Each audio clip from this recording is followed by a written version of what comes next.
In today's video, I'm going to teach you how to make and record a journal entry in QuickBooks Online.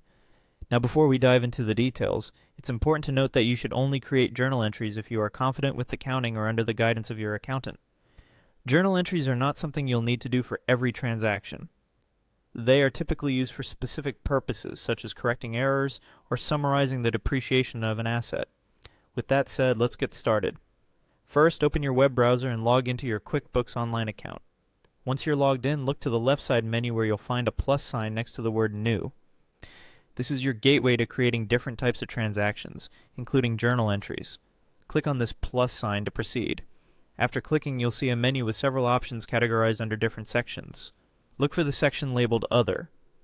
Under this list, select the option labeled Journal Entry. This selection will open a new window specifically designed for entering the details of your journal entry. In this window, you'll see a space to input information about the accounts involved in the transaction. This is where you specify whether the amounts are to be debited or credited. It's crucial to ensure accuracy here, as incorrect entries can lead to potential issues down the line. If you're uncertain about the specifics, consulting your bookkeeper or accountant can provide the assurance you need to record this information correctly. Once you've selected the correct accounts and designated amounts as debits or credits, you'll want to provide some context. There's an option to include a description for the journal entry. This step is particularly useful for record keeping and for anyone reviewing the entry in the future, providing clarity about why the journal entry was made.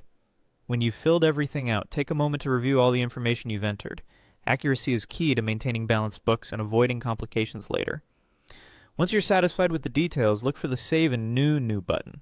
Clicking this will save your current journal entry and open a new blank entry form. This is perfect if you have multiple entries to record in one go. That's it! You have successfully created a journal entry in QuickBooks Online. By following these steps, you can manage your finances with greater precision and ensure your records accurately reflect your business's financial activities. Always remember that if you're ever in doubt, reaching out to a professional for advice is the best course of action. Thank you for watching, and I hope you found this guide helpful.